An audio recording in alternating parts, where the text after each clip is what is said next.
بسم اللہ الرحمن الرحیم۔ تمام تعریفیں اس عظیم الشان خدا کے لیے جس کی سلطنت لامحدود ہے۔ بے شک وہی ہم عاجز بندوں کا حقیقی وارث ہے اور ہم نے لوٹ کر اسی کی طرف جانا ہے۔ حضرت حذیفہ رضی اللہ عنہ سے روایت ہے کہ سرکار دو عالم سرور کائنات حضرت محمد صلی اللہ علیہ وآلہ وسلم نے فرمایا کہ قرب قیامت کے قریب لوگ نمازیں غارت کرنے لگیں گے، یعنی نمازوں کا اہتمام رخصت ہو جائے گا، امانتیں ضائع کرنے لگیں گے، یعنی جو امانت ان کے پاس رکھی جائے گی اس میں خیانت کریں گے، سود کھانے لگیں گے، جھوٹ کو حلال سمجھیں گے، یعنی جھوٹ ایک فن سمجھا جائے گا، معمولی باتوں پر خون ریزی کریں گے،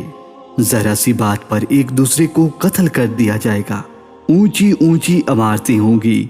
دین بیچ کر دنیا خریدی جائے گی، رشتہ داروں سے بدسلوکی عام ہو جائے گی، انصاف نایاب ہو جائے گا اور جھوٹ کا پلڑا بھاری ہوگا، نوجوان نسل ریشمی لباس زیب تن کرنے لگے گی، عورتیں پردے کا مذاق بنانے لگیں گی،